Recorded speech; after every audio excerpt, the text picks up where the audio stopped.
Lors d'un moment intime avec sa tendre moitié, tout le monde est capable de commettre une erreur qui peut potentiellement atténuer, voire tuer complètement, l'instant, que cela soit avant ou après.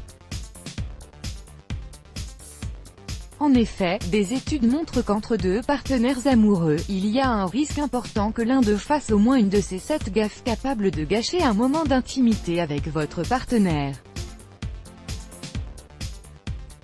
Les antihistaminiques afin de soulager la congestion nasale, ces produits assèchent les membranes muqueuses.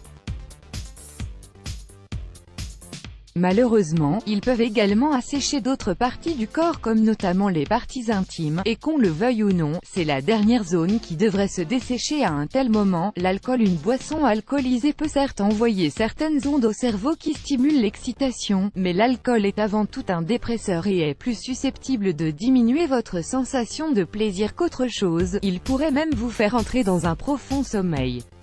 Une étude de l'Université du Missouri, St. Louis a démontré que les hommes et femmes qui se livrent à la consommation d'alcool avaient des difficultés à profiter de l'instant et avaient davantage du mal à atteindre l'orgasme. Les brosses à dents électriques et les bains de bouche à base d'alcool, ces deux éléments sont à éviter juste avant de sauter dans le lit car des études ont montré que les poils qui tournent créent des larmes minuscules dans les gencives. L'alcool, quant à lui, peut dessécher et irriter la muqueuse. Ces deux conditions augmentent la possibilité de contracter une maladie sexuellement transmissible, MST. Le rasage intensif. Les dames qui prennent très souvent le soin de se raser devraient se donner une petite journée de repos au moins la veille d'une relation sexuelle. Le rasage exfolie la couche supérieure de la peau et rend les follicules pileux très sensibles. Il peut y avoir des éruptions cutanées et des coupures minuscules. Toutes ces conditions vous laissent donc vulnérables aux infections comme le papillomavirus humain et l'herpès. Si vous vous rasez, la peau a besoin de temps pour s'en remettre. Les aliments servant de lubrifiant. Lorsque vous utilisez certains aliments pendant l'acte sexuel, vous augmentez le risque d'infection à levure lorsque vous appliquez un produit contenant du sucre dans vos zones sensibles.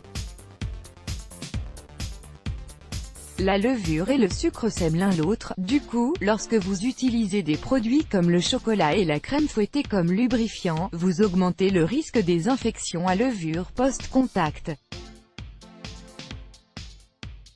Donc, même si cela peut sembler amusant, c'est quelque chose à éviter.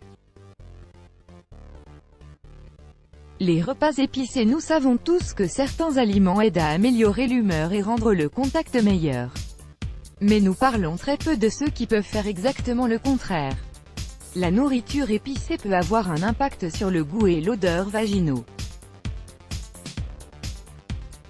Certains aliments peuvent provoquer une mauvaise haleine, des ballonnements et des gaz.